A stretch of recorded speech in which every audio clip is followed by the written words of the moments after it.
بسم الله الرحمن الرحيم. السلام عليكم ورحمة الله تعالى وبركاته. guud ahaanba khiyaarta kala duwan ee dabcan hawada tooska uga daawanaysa email kasta iyo goob kasta oo ku sugantii waxaan dilaynaa kulan barwaaqeed kuna soo dhawaada warkay TV-ga Somali Cable oo xilligan ka iman doona studio TV-ga ku leeyahay magaalada Hargeysa. warkan waxaad la socotin doona anigu Faysal Maxamed Aadan Fifa. qodobada warkayga ugu waaweyn ee ku soo gudbi doona waxa kamid ah madaxweynaha dowladda federaalka dalka Soomaaliya Maxamed Cabdilaahi Farmaajo oo furay kalfadhigii shanaad ee golaha shacabka Soomaaliya. madaxweynaha maamulka Puntland iyo wafdi hogaaminayo oo gaaray deegaanka Qardho ee Puntland. xisbiyada kulmiye iyo wadani oo markii ugu horeysay isku kaliyeystay kulamo lagaga wada hadlaya arrimaha doorashooyinka oo maalmihii ugu dambeysay asxaabta siyaasadda Soomaaliland qaadanayeen. shir sababay dhimasho iyo dhaawac oo ka dhacay dalka Kenya. maxkamadda ciidamada qalabka sida ee Soomaaliya oo xukun xabsi ciidan ku riday dad lagu eedeeyay inay ka tirsanaayeen dadka burcadiinta ee inta badan ka howlgala magaalada Muqdisho isla markaana dadka ku dhiba. warbixin ayaan idinka haynaa. qodobadaasi ku kala faahfaahsan bagoodho isu diyaariya iminka haatan ku soo dhawaada qadar adeega bulshada.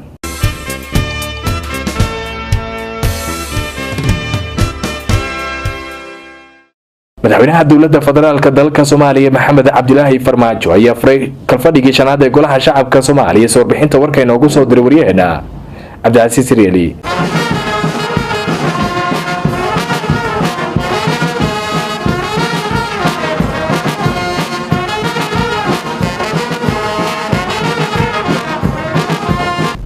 munaasabadan waxay mid lagu furayay kalfadhiga shanaad ee golaha shacabka baarlamaanka federaalka Soomaaliya ayaa waxaa ka soo qayb galay madaxda ugu sareysa dalka Soomaaliya, qaar kamid ah safiirada wadamada saaxiibka dawladaha Soomaaliya, xildhibaanada golaha shacabka baarlamaanka, fanaaniin iyo haween intooda badan laga keenay qaar kamid ah degmooyinka gobolka Banaadir.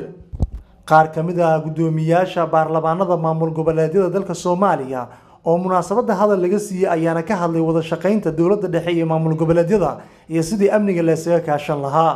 mudane madaxweyne jamhuuriyadda federaalka Soomaaliya oo madaxda u tahay runtii adiga iyo xukuumaddaada waan idin mahadcelinaynaa iyo baarlamaankaagaba waad soo dadaasheen. insha Allah haddana waxaan idinkula dardaarmaynaa haddaan nahay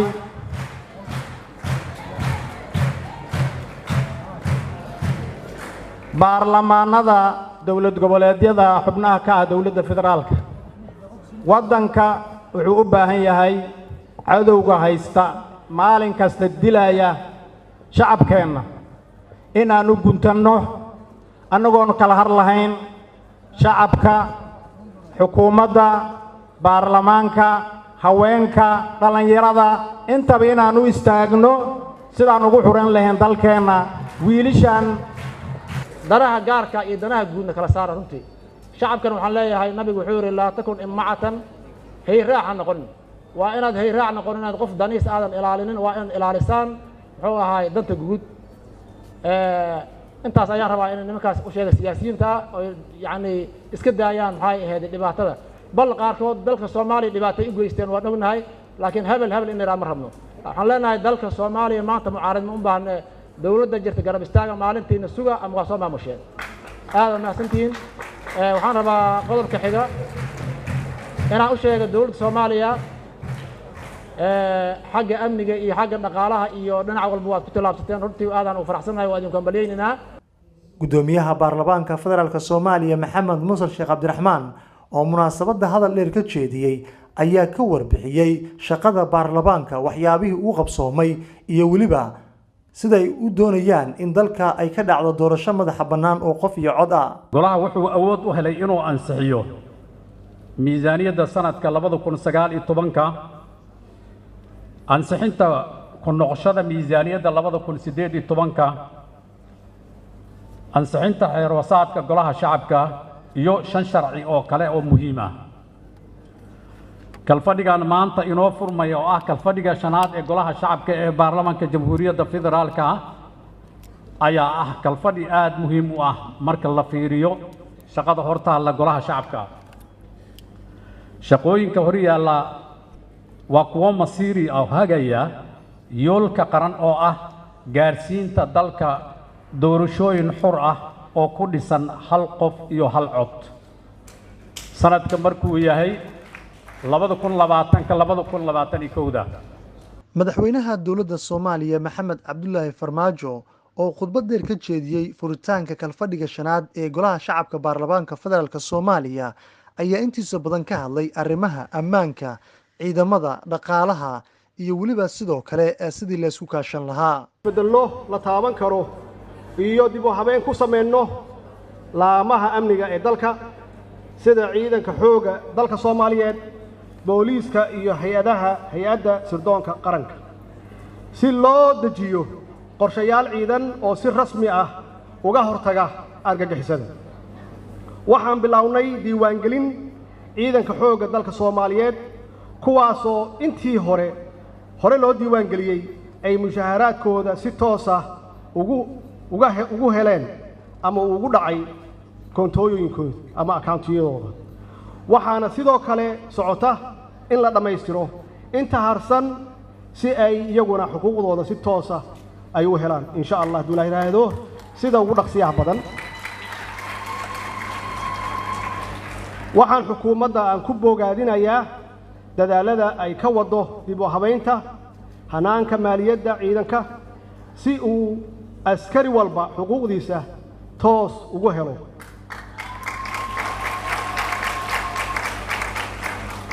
ciidanku waxay noo leeyihiin ahmiyadda ugu horeysa ee mushahar bixinta, laakiin waa in askari walba la diiwaan geliyo oo aan diiwaan gelino si aan u ogaanno tirada dhabta ah iyo sida ay u howlgalayaan. mudane guddoomiye, mudanayaal iyo marwooyin, dhinaca hirgelinta sharciyadda 2 sano ee maamulkaygu jiray waxaan saxiixay 2 sharci halka 29 hindisasho sharciyeed oo kale ay hor yaalaan 2 gole ee baarlamaanka. munaasabadda ayaa sidoo kale waxaa ka hadlay gudoomiyaha gobolka Banaadir ahna duqa magaalada Muqdisho, wakiil ka socda qaramada midoobay, midowga Afrika iyo xubno kale oo ka socday beesha caalamka. Cabdilcasiis Soomaali Cable. wararka ka imanaya deegaanka Afmadow ee gobolka Shabeellaha Hoosena waxay sheegeen in halkaasi lagu gubay mid ka mid ah xarumihii shirkadda isgaarsiinta Hormuud ay ku lahayd halka. Wariyeen Ismaaciil Bariise ayaa warbixinta warkayno haya. sida ay sheegayaan wararka imaanaya degmada Afmadow ee gobolka Jubbada Hoose waxaa xalay duqeyn lagu gubay xarunta shirkadda isgaarsiinta Hormuud Telecom ku lahayd tuulada lagu Jaldays. wararka ayaa sheegaya in duqeyntaasi burburisay dhismihii shirkadda iyo dhammaan agabkii isgaarsiineed ay ku shaqeynaysay xarunta oo ka kooban dhismo, matooro iyo agab kale ee halkaasi yaalay. waxaa hadda hawada ka maqan isgaarsiinta deegaano dhowr ah oo ay ka mid yihiin Doobley, Jaldays iyo Diif. toddobaadkii la soo dhaafay ayaa ciidanka Kenya oo isticmaalaya diyaarado waxay duqeeyeen xarunta shirkadda Hormuud ee lagu magacaabo Xiiso Uguur oo ka tirsan degmada Ceelwaaq ee gobolka Gedo, taasoo ka dhigan in muddo isbuuc ah ay ciidanka Kenya ay fuliyeen duqeyntii labaad. ujeedada ay ciidanka Kenya ka leeyihiin burburinta xarunta isgaarsiinta ayaa lagu sheegay inay tahay inay isgaarsiin la'aan dhigaan dhammaan magaalooyinka waaweyn ee xuduudaha u dhow sida Doobley, Balad Xaawo iyo Ceelwaaq. Ismaaciil Aadan Bariise, Soomaali Cable TV, magaalada Muqdisho. maxkamadda ciidamada qalabka sida ee Soomaaliya ayaa xukun xabsi ciidana ku riday dad lagu soo eedeeyay falal burcadnimo ka geysteen magaalada Muqdisho ee caasimadda Soomaaliya. wariyada Cabdifataax Macali Nuur Qayska ayaa warbixintan Muqdisho inooga soo diray. maxkamadda darajada koowaad ee ciidamada qalabka sida ee Soomaaliya ayaa maanta min 8 sano oo xabsi ciidana ku riday 5 nin oo loo haysto inay falal burcadnimo ay geysan jireen. raggan xukunka lagu riday ayaa lagu kala magacaabaa Maxamed Cali Cabdi, Maxamed Cismaan Camaley, Cabdifataax Cali Cabdullaahi, Axmed Cabdi Rooble iyo Maxamed Cumar Diini. gaashaanle sare Xasan Cali Nuur Shuute, gudoomiyaha maxkamadda darajada koowaad ee ciidamada qalabka sida ayaa sheegay in 5 eedeysane ay isticmaalayeen farsamooyin ay isu ekaysiinayeen inay yihiin ciidamada dowladda u wakiilatay canshuur qaadista, balse uu sheegay inay ahaayeen burcad si dhuumalaysi ah ku joogay halkaasi. waxaana uu sheegay in 5tii bishii 2019 la soo xiray eedeysanayaashaasi, isagoona sheegay in lagu wareejiyay xafiiska xiraalinta ciidamada qalabka sida, wuxuuna xafiiska codsaday 13kii bishii 2019 in eedeysanayaasha la geeyo xabsiga dhexe. xafiiska xiraalinta Soomaaliya ayaa horkeenay maxkamadda ciidamada qalabka sida cadeymo ay ka mid yihiin boonooyin been abuura, 3 qori oo AK47 ah, qoriga loo yaqaan RPG iyo bastoolado, ku-xigeenka xeraalyaha ciidamada qalabka sida dhamme muumin xuseen cabdulaahi ayaa ku dooday in raggan aysan keliya ahayn burcad balse ay dadaal kasta ku bixiyeen dhaca dadweyne waxaana ka hor sheegay garsoorka inay dembigan ay galeen ay ku dareen kala geynta shacabka iyo dowladda maadaama ay samayseen boono been abuura taasi oo kalifi karta dadweynaha iyo dowladda in la kala fogeeyo wuxuuna ka codsaday garsoorayaasha maxkamadda ciidamada qalabka sida in la mariyo ciqaab adag oo tusaale u noqon karta kuwa kale inaysan ku dhiiran farsamooyin noocan oo kale ah sida lagu yiri qoraal ka soo baxay maxkamadda ciidamada qalabka sida abuukaatayaasha u doodaya eedeysanayaasha ayaa ku dooday in raggan loo naxariisto lana mariyo ciqaab dishibliina oo aysan maxkamaddu ku fogeyn xukunkooda dooda dhinacyada dacwadda oo waqti badan qaadatay cadeymaha la horkeenay maxkamadda iyo qiraalka eedeysanayaasha kadib ayaa ugu dambeyn go-aan ka gaartay maxkamadda darajada koowaad in eedeysanayaasha ay ku wada xukunto min 8 sano oo xabsi ciidana waxaana maxkamadda ugu dambeyntii ay sheegtay in eedeysanayaashan ay haystaan fursad ay ku dalban karaan racfaan cabdifataax macalin nuur Somali Cable muqdisho madaxweynaha maamul goboleedka Soomaaliyeed ee Puntland Dr. Saciid Cabdilaahi Dani iyo wafdi hogaaminayo ayaa gaaray deegaanka Qardho soo bixinta warkayna ugu soo diray wariyaheena Maxamuud Nadiif Shire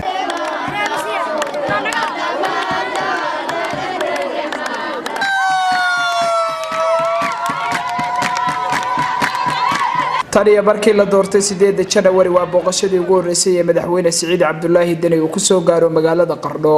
haween dhalinyaro siyaasiyiin arday iyo mas'uuliyiin dawladda ka tirsan ayaa ka qayb qaatay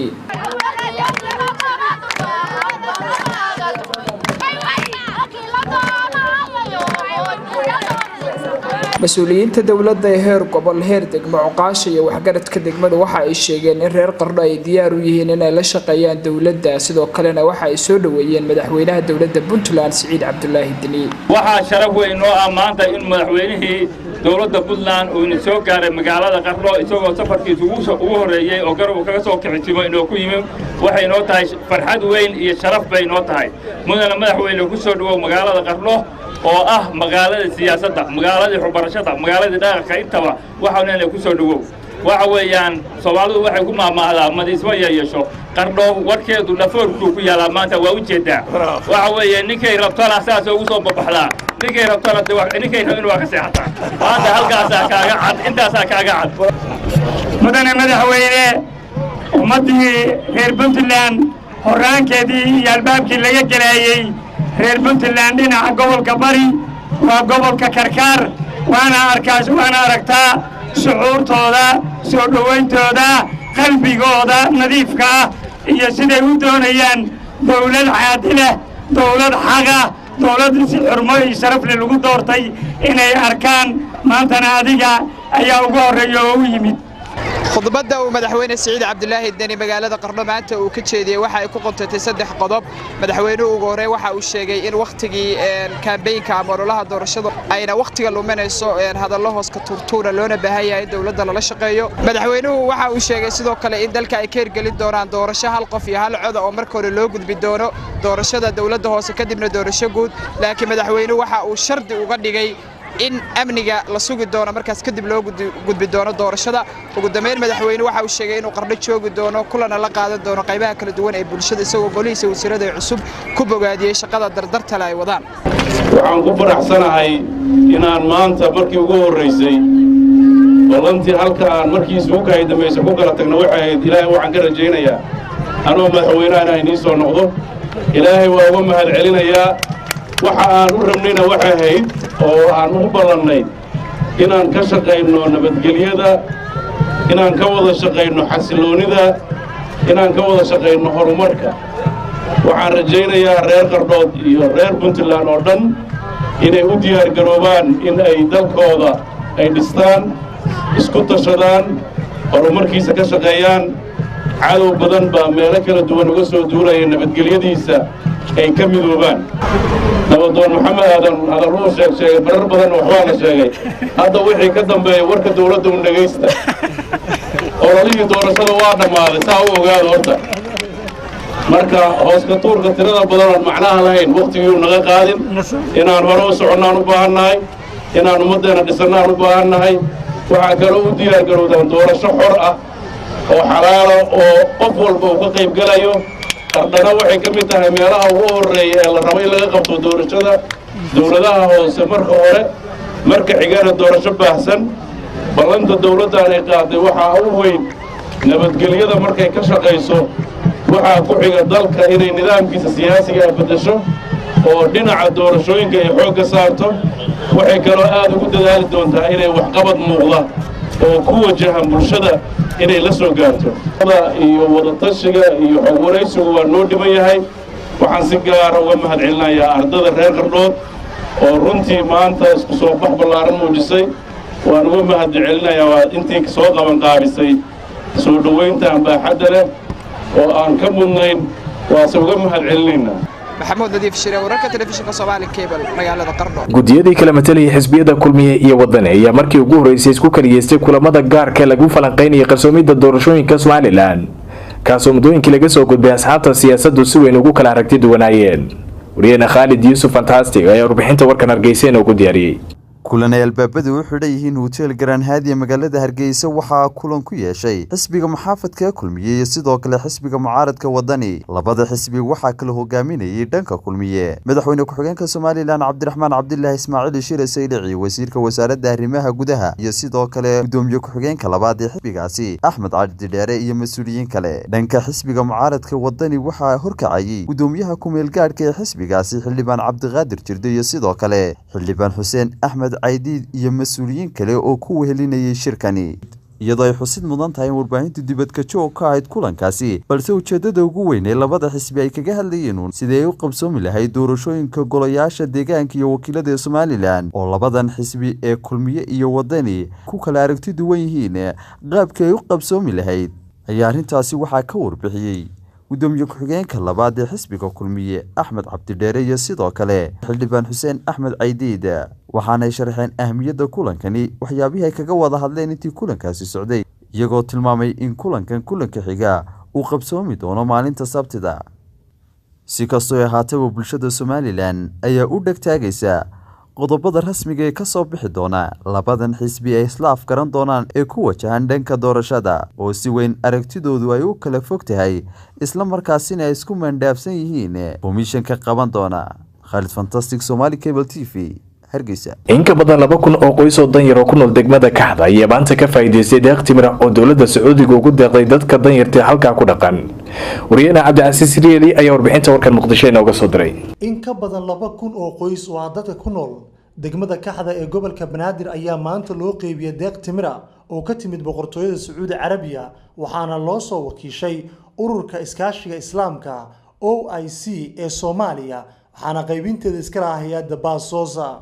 gudoomiye ku-xigeenka hay'adda Baasos ee lahayd fulinta qaybinta timirtan Umar Cusmaan Jaamac Baasos ayaa ka warbixiyay qaabkii deegaanka Kaxda maanta ay timirta uga qaybiyeen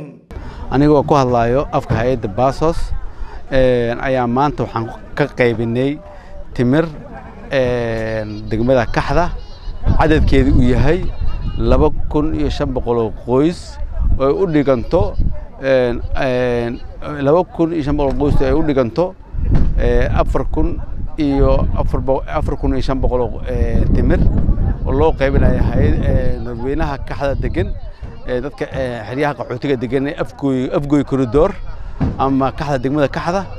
sidii loo yaqaano hay'adaasi waxa soo dhiibay boqortooyada Sacuudi Amiir Suleymaan boqortooyada Sacuudi Carabiya waxaa la soo mariyay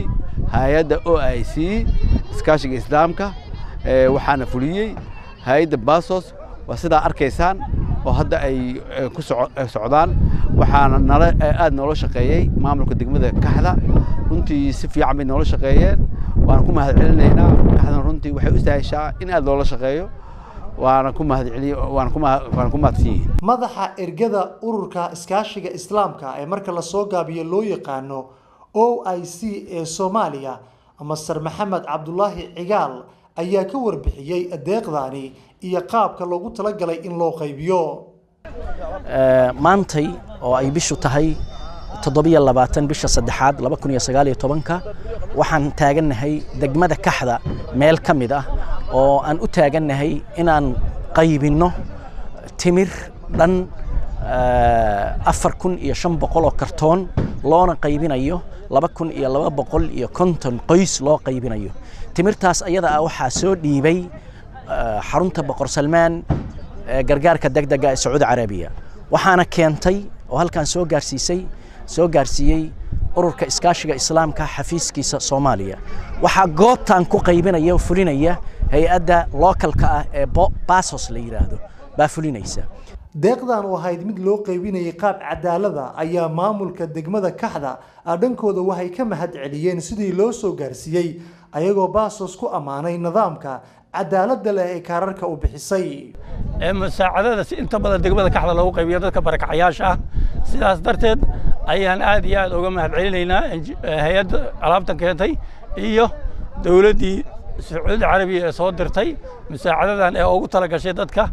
Soomaaliyeed ee tabaalaysan ugu talagalay Abdulcasiis Riili Somali Cable magaalada Muqdisho shil gaari oo sababay dhimasho iyo dhaawac ayaa ka dhacay dalka Kenya soo bixinta warkan faafayntiisa inoogu hayriyeena Abdulfataax Macalin Nuur Qayska ugu yaraan 14 qofood ayaa geeriyootay dhowr kalena waa ay dhaawacmeen kadib markii shil gaari maanta uu ka dhacay xaafadda la yiraahdo Machakos ee ku taalla bariga dalka Kenya Najaronga Karanji oo ah taliyaha qaybta booliska ee magaalada shilkan uu ka dhacay oo warbaahinta la hadlay ayaa sheegay in baska shilkan galay laga soo raray magaalada Mandera ee waqooyi bari dalka Kenya isla markaasna uu ku sii jeeday magaalada Nairobi baskan rakaabka ayuu sheegay inuu ku socday xawaare aad u sareeya taasi oo keentay in darawalku uu xakameyn waayo taliyaha ayaa inta hadalkiisa ku daray in shilkaas ay ku dhinteen 13 qofood oo isugu jira 12 raga laba haween ay ilmo yar sidoo kale dad badan oo kamid ah rakaabka gaariga ayaa ku dhaawacmay shilkaasi kuwaasi oo loo qaaday isbitaalka la yiraahdo Matu level 4 ee ku yaala magaalada Nairobi waxaan bilaabaynaa baaritaano si aan u xaqiijino sababta keentay shilkan ma cadda sababta darawalku ugu joogsan waayay isla markaasna ugu hoggaansami waayay qaybta digniinta wadada si loogu digo dad kale ayuu yiri taliyaha Karanji waxaa la sheegay in gaariga shilkan galay ay lahayd shirkad lagu magacaabo Medina Sacco taasi oo ka shaqeysa wadada u dhaxaysa Nairobi iyo magaalada xuduud ku taalla ee Mandera si kastaba qiyaastii 3,000 oo qofood oo reer Kenya ayaa u dhintay shilalka wadooyinka sanad kasta iyadoo dawladda Kenya gaar ahaan hay'adda qaran ee gaadiidka iyo ammaanka ay sheegtay inay wado dadaal arrinta shilalka looga hortagayo waxayna hay'addu sheegtay in hadda ay wada shaqeyn ka heshay mas'uuliyiinta gobolada iyo qaybaha ganacsiga gaarka loo leeyahay dalka Kenya si kor loogu qaado ammaanka wadooyinka dalkaasi isla markaasna looga hortago shilalka noocan oo kala ah Abdulfataax Macalin Nuur Somali Cable Muqdisho imikaatana ku soo dhawaada wararkii ugu dambeeyay Great Britain iyo caalamka kale oo inoo diyaariyay wariyaheena Salim Salaadore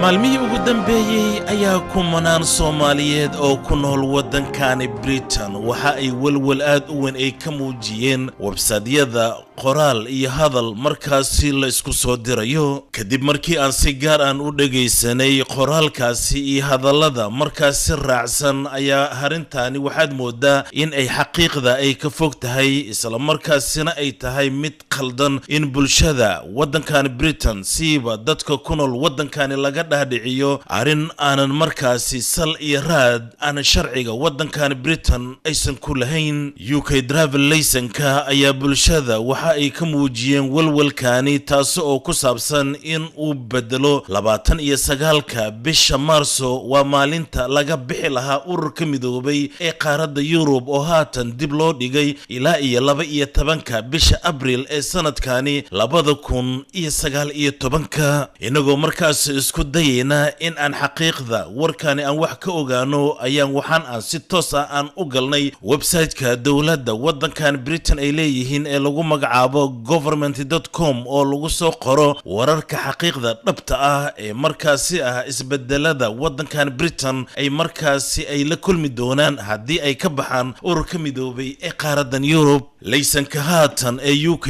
driver license uma baahna qofka in uu iska bedelo isla markaasina uu iska ilaaliyo hadallada WhatsApp-ka la iskugu soo dirayo. Micnaha ayaa waxa uu yahay qof alaale qofkii haysta UK travel license haddii uu markaasi uu doonayo waddankan Britain goob ka baxsan in uu gaari uu ku wado uu u baahan yahay permission ama ogolaansho waddanka uu markaasi u tagayo. laakiin xaqiiqda waxa ka fog in aad bedesho UK travel license-ka. waxaa jira sharci ay wadamada caalamka ay hore u galeen sanadaha markuu ahaa 1968 1949 iyo 1926 oo ah in qofka hadduu uu haysto laysanka waddankiisa hadduu uu doonayo waddan kale uu markaasi fasax u taga ama uu ka shaqaysanayo in uu qaato permissionka. haatan ay markaasi bulshada Soomaaliyeed sida qaladka ah looga dhaadhiciyay. waddanka Soomaaliya ayaa ka mid ah wadamada sharcigaasi haysta. haddii aad markaasi doonayso in aad gaari aad ku wado waddanka Soomaaliya waxaa ku qabanaya sharciga 1926 oo dhigaya in waddanka Soomaaliya aad gaari aad ku wada karto oo kaliya marka aad haysato IDB oo ah International Driving Permission muddo 1 sano oo kaliya. sidoo kale waddanka Talyaaniga ayaa waxaa ka mid ah haddii aad markaasi laysankani ama warqadani cusub oo ay boostooyinka haatan ay dhiibayaan in muddo 3 sano oo kaliya aad waddanka Talyaaniga aad ku wadan karto warqadaasi. sidaas darteeda bulshada Soomaaliyeed ee ku nool waddankan Britain ayaa waxaan kaga digaynaa in aysan ka walwalin waxyaabaha qaarkood ee WhatsApp-ka la isku soo diro. xaqiiqdana waa ay ka fog tahay in aad bedesho laysankaaga waddankan Britain. haddii aad markaasi aad u baahan tahay warbixin ku saabsan bedelitaanka ay markaasi walwalka ay ka muujiyeen dad badan oo Soomaaliyeed la xiriir website-ka dowladda waddankan Britain ay leeyihiin ee lagu magacaabo government.com.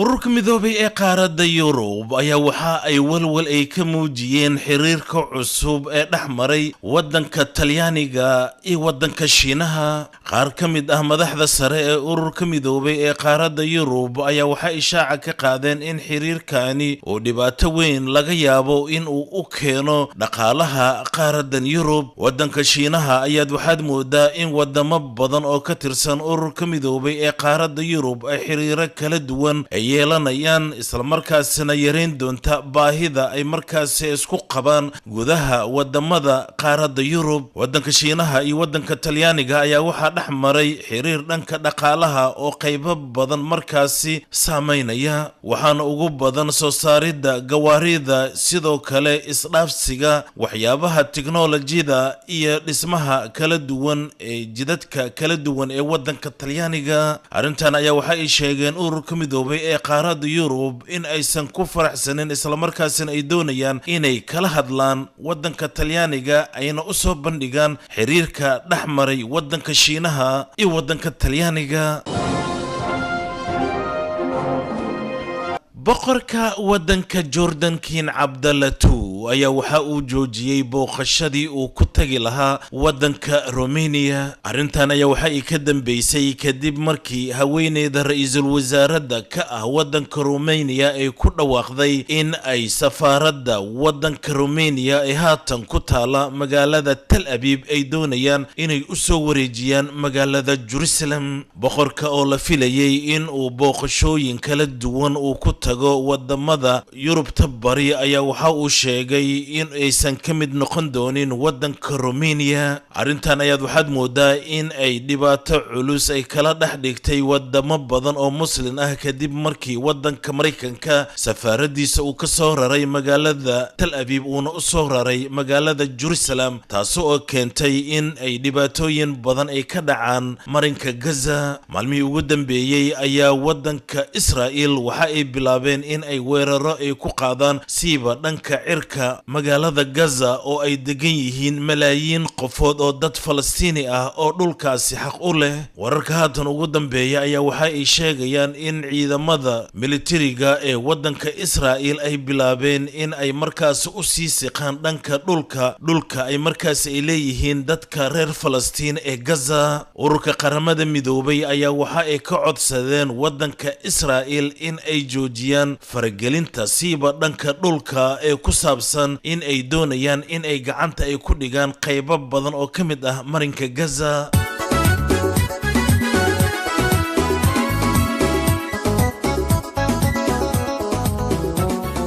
haatanna waa xubinteeni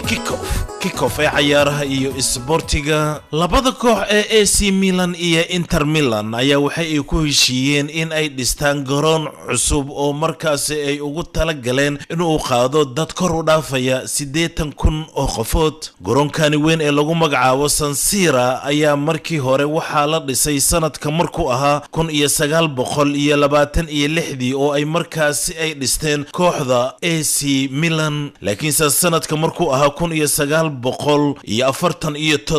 ayaa kooxda Inter Milan ay markaasi ay ku wada heshiiyeen in ay garoonkani ay wada isticmaalaan. garoonkani cusub ayaa waxaa ku kici doona lacag kor u dhaafaysa 512 milyan oo poundka lacagta wadankan Britain. maamulka sare ee labadaas koox waxay xaqiijiyeen in garoonkani la soo afjari doono sanadka marka uu yahay 2023 wahdu eeba uraal uu ka noqday isla markaasina sidaas uusan kaga fogeen halka uu haatan uu ku yaalo garoonka canka ah ee San Siro. وسالم صلاة دوري وراركي ودن كان جريت بريتان إي حبنتيني كيكوف إي عيارها إي إسبورتيغا تلفزيون كا سومالي كيبل بريغا مقالة لندن إي ودن كان بريتان وراركاني بريتان إي كوبا عالم كا وحا فدودي شركة دا ترافل كا إي سليم ترافل أند توريزم. haddii aad markaasi doonayso in aad tagto safarada kala duwan ee loo yaqaano baggage-ka mar waliba Salim Travel waxa ay kugu soo dhaweynayaan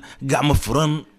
We are Salim Travel and Tourism. We are just one call away. You pack, we plan. Call us today at 0208 077 4718. Salim Travel and Tourism. warbixinta warkaasi ay ugu dambeysay warkii telefishinka Somali Cable oo xiligan idinka studio TV-ga ku leeyahay magaalada Hargeysa. warkan waxa idin la socodsiinaya anigoo Faysal Maxamed Aadan FIFA.